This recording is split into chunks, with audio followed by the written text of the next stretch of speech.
Olá, bem-vindos, bem-vindas a mais um episódio do podcast Conversa Sustentável, Desvendando o S do ESG. Eu sou a Vivian Blaso, co-idealizadora do Cidades Afetivas, sócia fundadora na Conversa Sustentável, professora, pesquisadora e artista. Esta edição do podcast é uma parceria com a graduação da FAAP, numa prática extensionista com o curso BCM. E hoje nós estamos aqui com as co-apresentadoras, a Catarina Taruffi e a Isabela Altman. Elas vão co-apresentar esse episódio, elas são alunas da graduação do curso BCM da FAAP e o nosso tema de hoje é Arquitetura e Urbanismo Sustentável.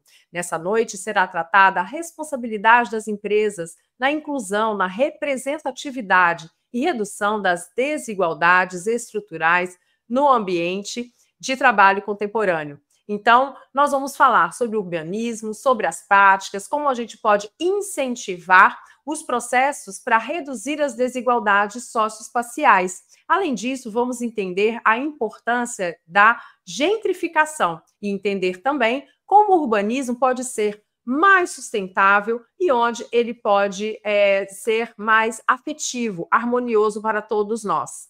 A nossa primeira convidada, então, é a arquiteta urbanista Rosane Quepepe. Então, para isso, agora eu deixo o episódio com as nossas alunas. Boa noite, sejam bem-vindos, obrigada pela atenção de todos. Eu gostaria de começar o nosso podcast sobre arquitetura e urbanismo sustentáveis falando um pouco sobre gentrificação. O nosso episódio hoje vai ser dividido em 2 blocos, o primeiro apresentado por mim e o segundo pela Catarina. E o primeiro vai ser sobre gentrificação, como eu mencionei, e o segundo, a Catarina vai se especificar um pouco mais em urbanismo sustentável. Bom, para começar, a gentrificação é um termo bem sugestivo e ele basicamente diz respeito ao pensamento de como as cidades são afetadas pela valorização de certas áreas que acabam expulsando as pessoas menos avantajadas dos lugares que elas moravam antigamente. E a gente traz a reflexão para esse podcast de como esse processo da gentrificação afeta as cidades que buscam serem mais sustentáveis e mais inclusivas. Antes de chamar a nossa convidada, eu gostaria de passar aqui um vídeo de um quiz sobre gentrificação para ver um pouco do que vocês sabem sobre o tema. Primeira pergunta, o que significa gentrificação? Resposta A, mais árvores na cidade. Resposta B, bairros populares ficando caros e expulsando moradores. Resposta C, criação de praças. Ou resposta D, reforma sem impacto social.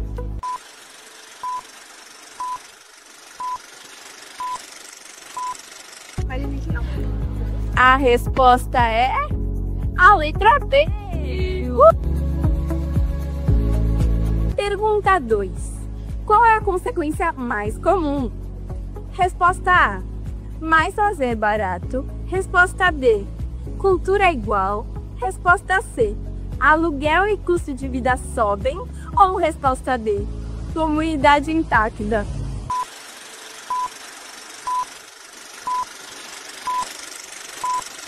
A resposta correta é a letra C. Pergunta 3. Quem sofre mais? A. Imobiliárias. B. Moradores de baixa renda. C. Investidores. D. Prefeituras.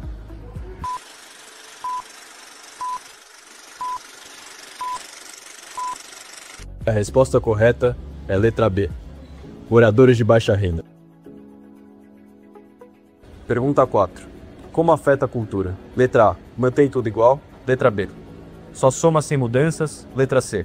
Troca comércio e tradições por opções mais caras. Ou letra D. Valoriza todas igualmente.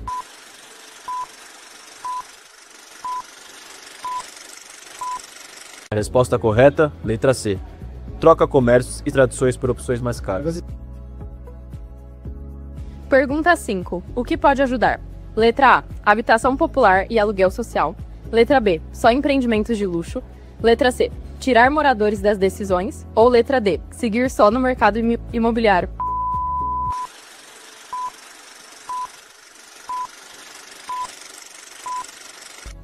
E a resposta certa é letra A.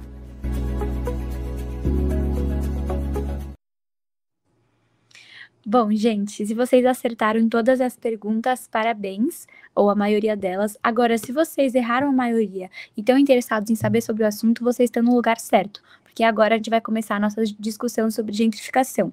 Porque, afinal, como explicar a gentrificação de uma forma mais fácil de ser entendida? Ela é diretamente conflitante com a arquitetura sustentável? Para entender um pouco mais isso e ajudar a explicação, eu convido aqui uma experiente na área de arquitetura e urbanismo, a Rosana Kepke.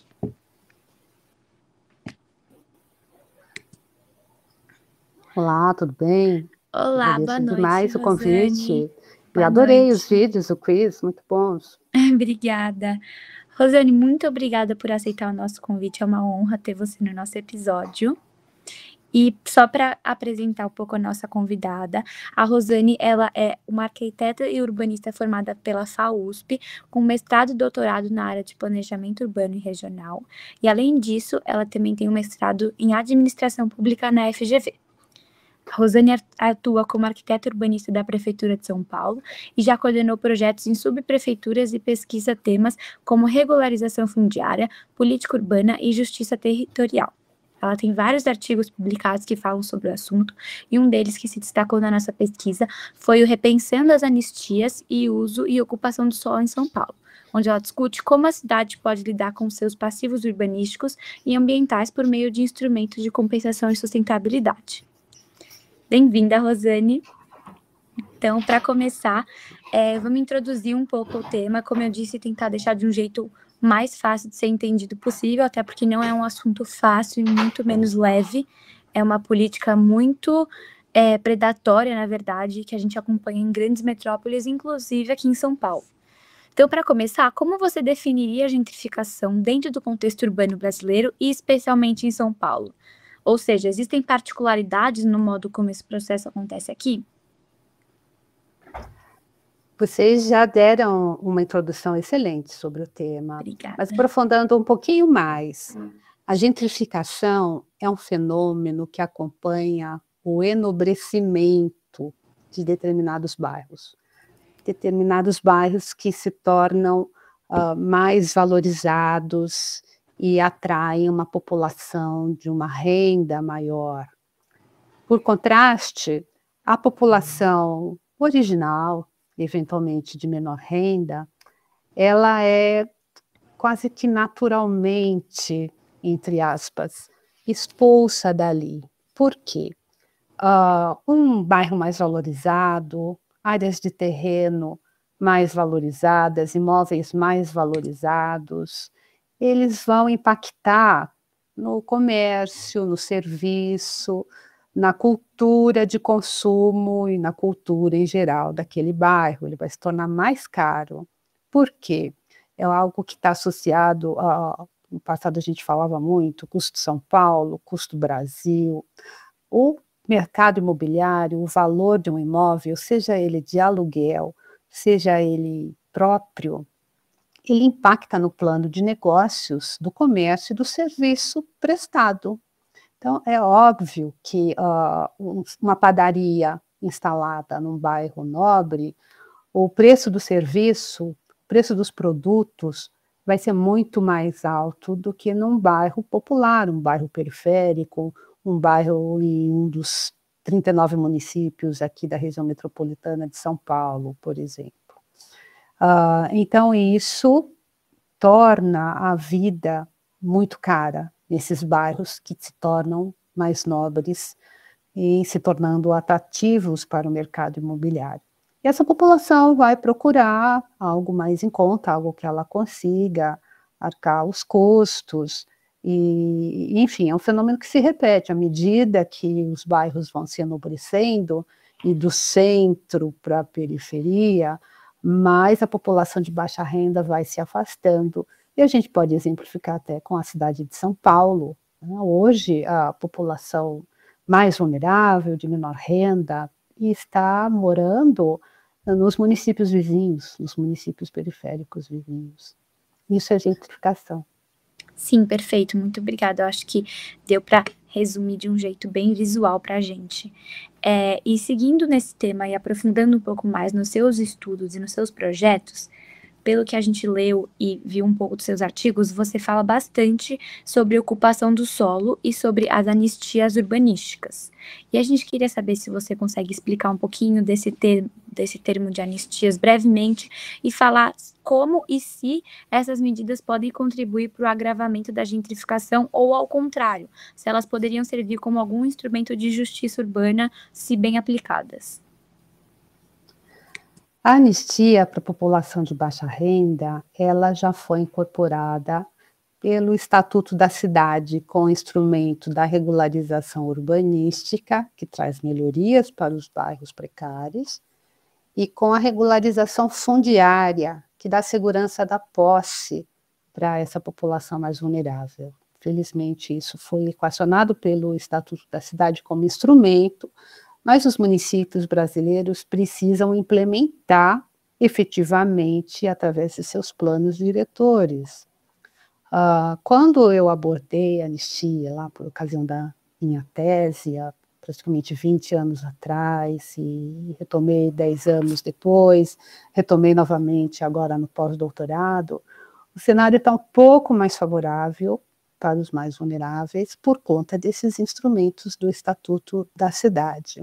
Mas o que a gente está percebendo, isso foi objeto até de um artigo que eu elaborei recentemente, por ocasião do pós-doutorado, é que nem mesmo precisa um bairro se valorizar, um bairro se tornar mais nobre e caro, que a população vulnerável tem uma dinâmica de procurar áreas precárias, justamente por conta do aumento geral dos preços, inflação, e infelizmente não é mais nem necessário o enobrecimento de um bairro para a população precária procurar algo pior. Por vezes o custo de oportunidade, é um termo usado em economia, aquela família está precisando de renda e existe um mercado imobiliário informal, claro, nos assentamentos precários, nas favelas, então essa família tende a aceitar essa oferta de uma venda e migrar para um local ainda mais precário. É isso que a gente observa, principalmente quando tem remoção de famílias em áreas de risco. Elas vão para uma área talvez com menos risco, geológico, ou de inundações, ou de deslizamento de terra, mas vão para um lugar urbanisticamente ainda mais precário. Sim, entendi, obrigada. Acho que você já respondeu a próxima pergunta que eu estava planejando fazer, que era sobre como o poder público podia tentar garantir a permanência e a qualidade de vida desses moradores de baixa renda. Mas, como você mesmo bem pontuou, seria implementando essas medidas que já existem, né, da anistia e que já foram implementadas uma vez aqui em São Paulo. Então, eu vou partir para a nossa próxima pergunta, que é sobre os impactos sociais e culturais da gentrificação. A gentrificação ela muda a paisagem das cidades, e isso a gente já entendeu, então na parte de arquitetura acho que está bem claro, mas eu queria conversar um pouco agora sobre como ela muda os vínculos e a identidade dos bairros, no sentido de quais são os principais impactos sociais e culturais dos processos de gentrificação na sua visão. Vamos pensar em termos de origem e destino. O bairro que se gentrifica, é aquele bairro nobre, que tem uma substituição de população, uma população, por vezes, que tem alguma tradição vernacular, e a gente pode citar algo assim, por exemplo, na Moca, as comunidades trabalhadoras italianas, pensar no Bexiga, Bela Vista, que é a mesma coisa, que tiveram escravos e depois italianos, e hoje é um bairro nobre da cidade de São Paulo, e sequer tem algum traço dessas comunidades que por ali passaram, né? Quilombolas, muito menos, e mesmo a comunidade italiana está bastante descaracterizada ali no Bexiga, para citar um exemplo que muito possivelmente todo mundo conhece.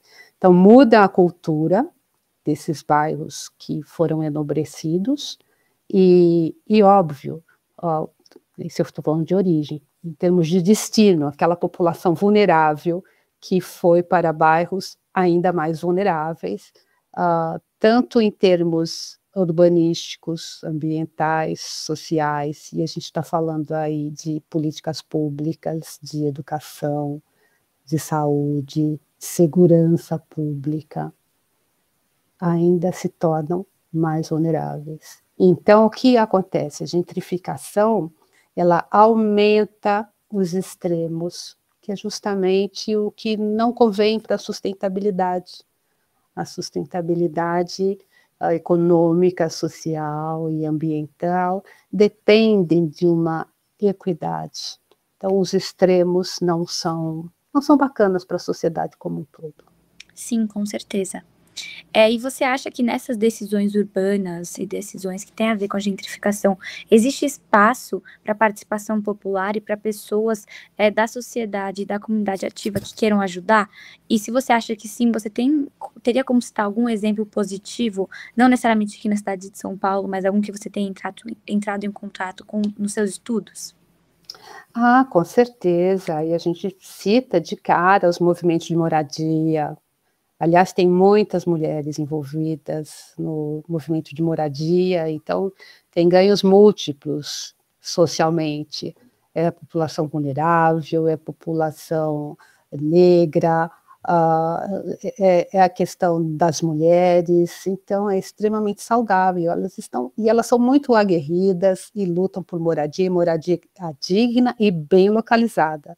Aqui em São Paulo, e eu sei que em outras metrópoles, capitais brasileiras, estão localizadas principalmente nas regiões centrais, ocupando edifícios e pedindo a ocupação de edifícios com ocupação ociosa, e no centro sempre é uma localização com infraestrutura, com serviços, perto de tudo.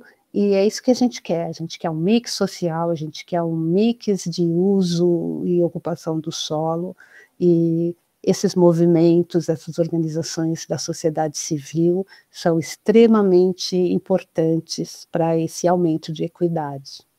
Com certeza. Obrigada. E aproveitando, então, esse tom otimista, eu queria entrar um pouco no assunto de justiça urbana, e queria trazer a reflexão de que muitas vezes gentrificação é tida como um processo inevitável, na verdade, uma etapa inevitável de um processo de progresso, de crescimento da cidade. Eu queria saber se você enxerga algum meio de uma cidade crescer, se desenvolver sem a exclusão dessas pessoas e sem a gentrificação, e como que isso poderia acontecer com a sustentabilidade, a arquitetura sustentável ou até mesmo o urbanismo. Com certeza com políticas públicas. Pegando o gancho desse exemplo dos movimentos de moradia, principalmente nas regiões centrais, e reivindicando o retrofit. Retrofit é uma prática extremamente sustentável em arquitetura, que é reaproveitar os edifícios e em áreas bem localizadas. Então, os ganhos são múltiplos, tanto sociais, quanto ambientais, quanto econômicos. É investir mais nisso. Acredito que a Prefeitura de São Paulo se esforça para isso, se esforça bastante. A gente pode citar o exemplo do programa Pode Entrar, que são unidades habitacionais em regiões centrais, que são subsidiadas para essa população de baixa renda, e parece que está dando certo, e a gente torce bastante para que dê muito mais certo ainda e ganhe escala, tenha escalabilidade e possa oferecer muito mais, porque o tamanho do problema em São Paulo é bastante grande. Sim, com certeza, obrigada. Então, para encerrar, eu gostaria de fazer uma última pergunta para você, que é sobre perspectivas futuras. Então, olhando para frente, qual o papel que a arquitetura sustentável deve desempenhar para enfrentar a gentrificação e construir cidades mais justas e resilientes? Então, além das políticas públicas que são muito importantes, qual o papel da arquitetura sustentável nisso tudo? Ter em mente que a arquitetura sustentável é para todos. Não adianta a gente estar morando, todos aqui habitamos um planeta só, Não adianta ter umas ilhas de sustentabilidade em detrimento de outras absolutamente insustentáveis, deletérias, predatórias e reféns dos extremos climáticos que agravam outros tantos passivos ambientais. Então, ter isso em mente, né? Se a gente não trouxer a população de baixa renda junto na sustentabilidade, na arquitetura e no urbanismo sustentáveis, a gente não tem como ter uma cidade sustentável, uma nação sustentável, um planeta sustentável. Sustentabilidade para todos. Com certeza. Muito obrigada, Rosane. Não tenho a menor dúvida de que a sua participação foi ímpar no nosso episódio e você conseguiu responder e esclarecer tudo muito bem, muito obrigada. E eu acho que esse primeiro bloco serviu justamente para o tom que a gente estava querendo trazer para o podcast, de que falar sobre arquitetura sustentável não é só sobre falar da eficiência energética, sobre materiais verdes, é sobre falar de assuntos como justiça social, diversidade e direito à moradia na cidade, porque a sustentabilidade e a moradia deve ser para todos. Então agora, antes de passar para o segundo bloco com a nossa outra host, que é a Catarina Taruffi, eu gostaria de passar um vídeo que vai exemplificar justamente que existem sim edifícios sustentáveis aqui na cidade de São Paulo. Depois desse vídeo, a Catarina segue a discussão sobre arquitetura sustentável com outra convidada muito especial que vai falar sobre o segundo fenômeno discutido nesse episódio, que é a urbanização. Muito obrigada. Você sabia que São Paulo tem arquitetura sustentável logo nos jardins? A arquitetura sustentável do CJ Chocs permite maior entrada de luz e circulação de ventos. Os jardins verticais e horizontais, além dos terraços, permitem lutar contra as ilhas de calor da cidade. A circulação de ar não é apenas estética, ela também promove menos uso de ar condicionado, que também ajuda o meio ambiente. Por hoje é só. Tchau!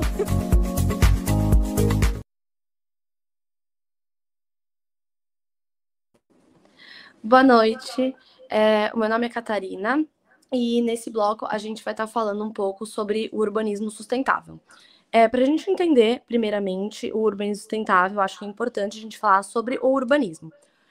O urbanismo, basicamente, vai buscar organizar o espaço físico para atender às necessidades sociais, econômicas e ambientais da população de cada local. Para entender o urbanismo sustentável, a gente chamou a urbanista Lara Freitas, que está muito ligada a projetos de sustentabilidade. Ela é formada na Unicamp, é mestre em gestão urbana, especialista em reabilitação ambiental, é diretora associada do Paisagem Design Regenerativo e é cofundadora, coordenadora e especialista no Ecobairros, que é um projeto do Instituto Roerich. A gente já vai falar um pouquinho mais sobre esse projeto, mas muito obrigada, Lara, por ter aceitado o nosso convite. Olá, Catarina, obrigada pelo convite, tudo jóia. Prazer estar aqui com vocês nessa conversa.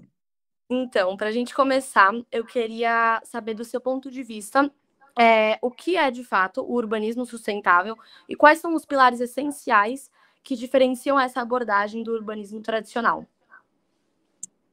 Bom, o urbanismo sustentável, diríamos assim, a gente não tem uma definição única, mas a gente tem princípios que precisam ser seguidos, né? O urbanismo sustentável, ele tem que não só pensar, né, no planejamento e no projeto sustentável, mas ele tem que pensar no uso adequado desses recursos, né? O quanto que a gente traz para o planejamento uma visão de cidade que realmente seja resiliente, que ela seja boa, socialmente justa e ambientalmente sustentável, né? Que ela realmente cuide do seu mundo natural e social com equilíbrio. Então, assim, e várias formas, estratégias a gente tem para fazer isso, né? Então, se a gente tem uma agenda marrom, né, que é a urbanização em si, que é ter infraestrutura adequada na cidade, a gente também não tem que só ficar cuidando disso, a gente tem que ampliar para a agenda azul e agenda verde. Então, o combinado disso tudo em equilíbrio é que vai nos aproximar de um urbanismo sustentável. Certo. E como você acha que esse tipo de urbanismo ele pode funcionar dentro de um contexto urbano brasileiro? Porque tem, a gente sabe muito bem, alta desigualdade, grandes desafios ambientais.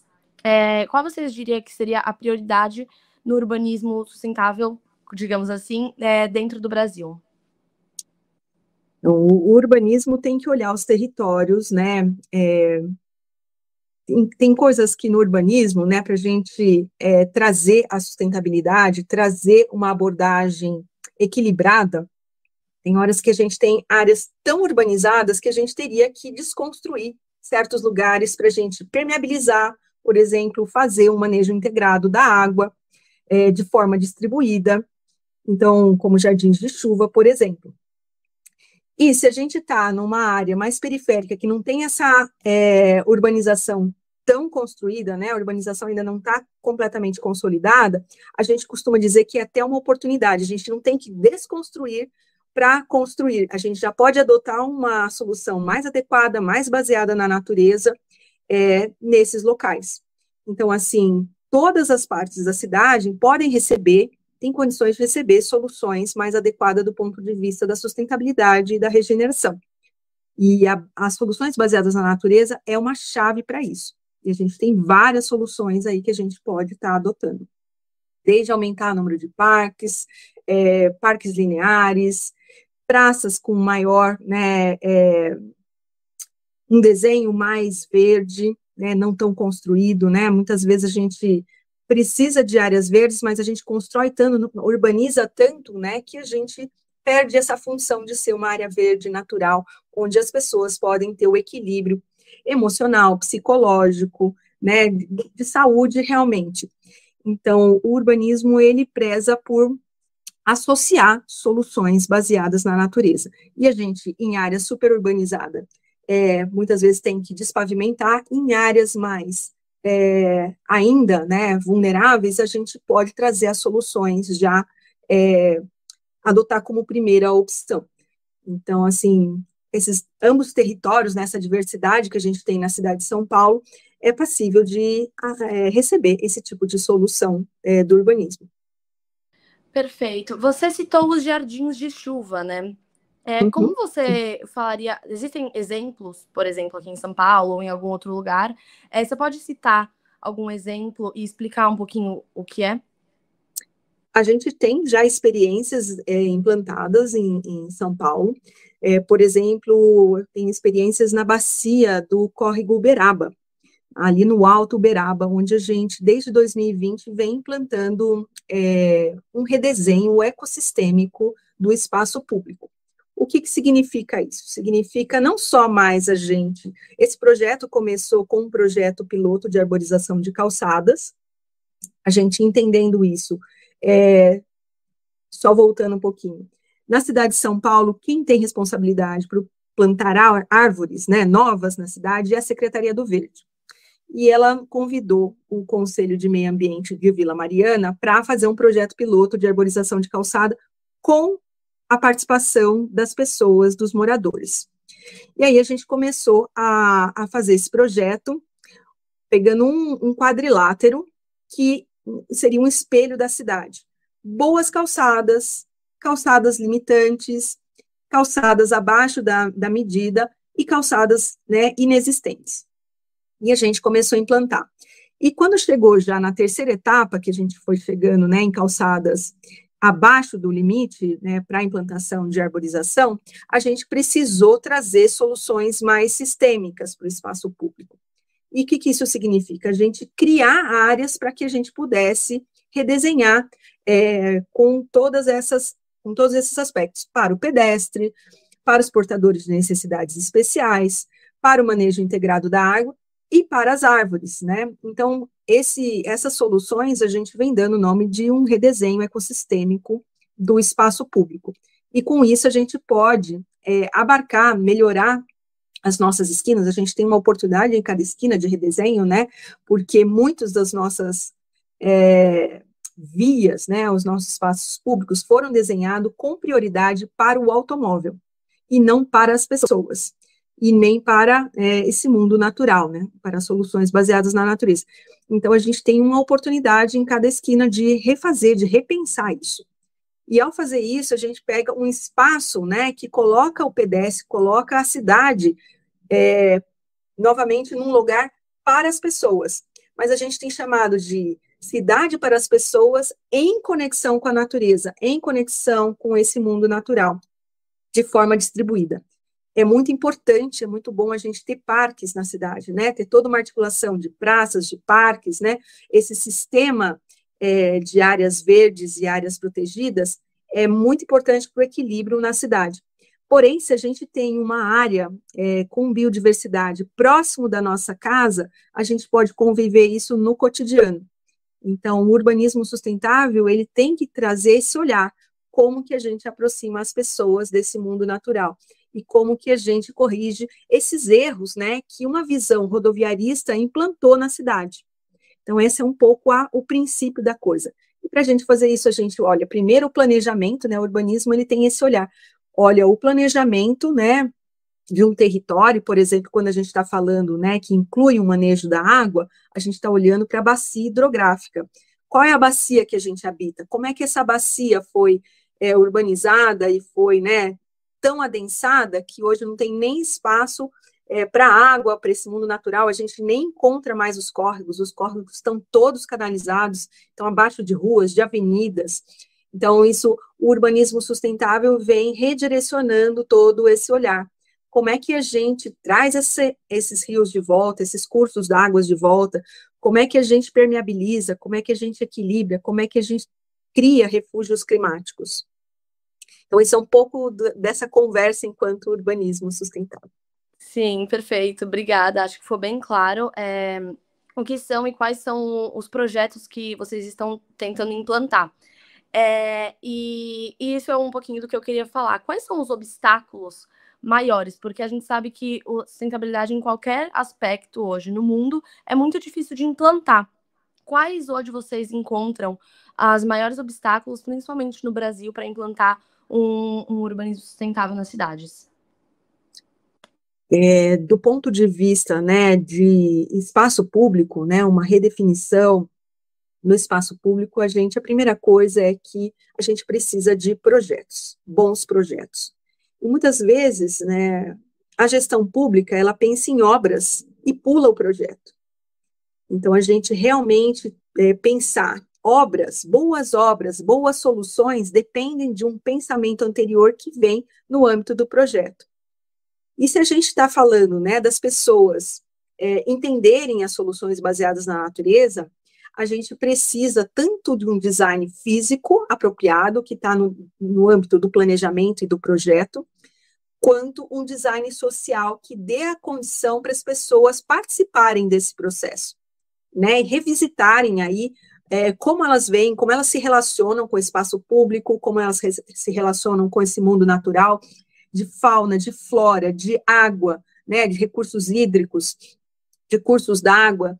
Então, assim, a gente precisa, e para construir essa nova visão, não adianta as coisas estarem separadas. É por isso que hoje, né, na nossa prática profissional, né, por exemplo, no âmbito do Ecobairro, que é um programa de educação, e da paisagem design regenerativo, a gente vem unindo essas duas oportunidades. Cada etapa de discussão é uma oportunidade da gente aprender, né, como todo mundo deveria ser urbanista, né, todo mundo habita cidades. Então, é um objeto muito próximo de todo mundo. A gente sente os impactos e, às vezes, não entende o que está acontecendo, porque a gestão pública não cuida de explicar por que ela está fazendo, como é que ela está usando os recursos públicos. Então, o projeto, a etapa de planejamento, né, e projeto, ela é chave para a gente entender a implementação e a gestão compartilhada. Então, assim, a gente tem que cultivar essa nova forma de governança para ter um urbanismo sustentável, principalmente no momento que a gente tem um cenário de emergência climática. Então, se a gente já tem um desafio enorme, né, de urbanização, tanto um adensamento, né, uma urbanização intensa, quanto as áreas vulneráveis, né, a gente tem um desafio, porque tem se intensificado os eventos climáticos, quer seja de calor, quer seja de chuva, quer seja de seca, de vento, né? Então, tudo isso está muito mais intenso, o que significa que a nossa resiliência é muito baixa diante do que a gente tem e do que a gente está vivenciando e vai vivenciar cada vez mais. Então, assim, as pessoas precisam compreender para a gente ter uma força de pressão na gestão pública para que esses processos tenham melhores projetos, melhores planejamentos, ao mesmo tempo melhores implementações, e a gente tem uma condição realmente, né, na vida útil dessas implantações, entender e lidar melhor, né, é toda uma concepção muito diferente do que a gente tem hoje de infraestrutura cinza, né, de um sistema vivo, né, permeando toda a cidade, a natureza de volta. Então, para a gente conciliar essa convivência, a gente precisa entender as motivações e por que a gente precisa disso, para a gente poder habitar a cidade no futuro. Perfeito. E eu acho que só para a gente concluir, eu queria que você falasse um pouquinho sobre o projeto do Ecobairros e como esse projeto, que você falou que é um projeto educativo, né?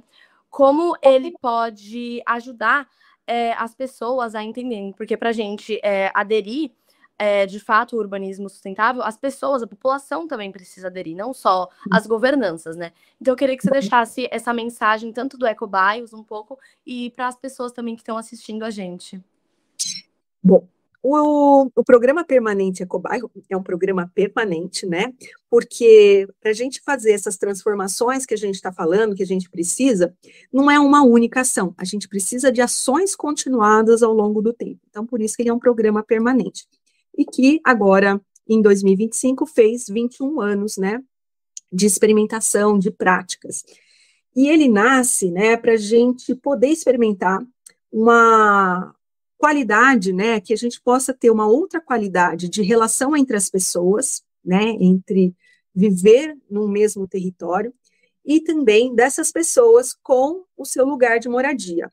Muitas vezes a gente vê cidades dormitório, bairros com dormitório, né, e como é que essa relação, né, pode ser nutrida? Como é que a gente aprende coisas junto? Como é que a gente amplia, muda o nosso óculos sobre o lugar onde a gente mora?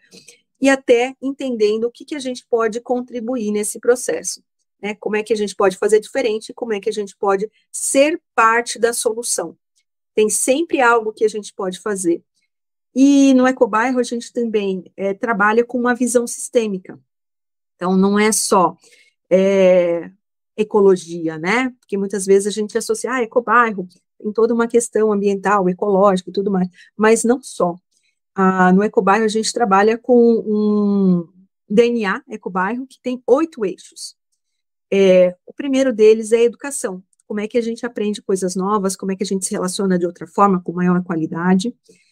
E para isso a gente precisa aprender algo novo, senão a gente começa a repetir, né, erros que a gente já está, né, vendo aí que não dão certo. Mesmo que seja, muitas vezes, resgatar antigos saberes associado a novos saberes, aos saberes atuais. E para fazer isso, a gente olha essa lente, né, de 8 eixos, então, educação, cultura, comunicação, saúde, política, espiritualidade, economia e ecologia. Então, tudo isso está acontecendo na nossa vida. Como é que a gente está, né, que saúde isso está trazendo, pessoalmente, para mim, para o território que eu habito e para o planeta. Então, a gente entender que a saúde integral é muito importante, é parte desse processo, é parte dessa experimentação. E não é algo que a gente só tem que entender intelectualmente, a gente precisa vivenciar novos caminhos para a gente passar realmente a ter um outro comportamento, outras atitudes, outra visão. E a gente também trabalha com as escalas de transformação. Muitas vezes, quando a gente olha para uma cidade como São Paulo, eu não sei se eu consigo fazer algo pela cidade de São Paulo, mas às vezes eu posso fazer algo nas minhas decisões pessoais. Então, individualmente, onde a minha mão alcança, né, de base permacultural, isso, onde a minha mão alcança, o que eu posso fazer? O que eu posso fazer na minha casa, com a minha família, quer seja família de sangue ou escolhida? O que eu posso fazer na minha rua, no meu quarteirão, ou no meu condomínio, com o meu vizinho, minha vizinha? E o que eu posso fazer no bairro, na praça, no conselho,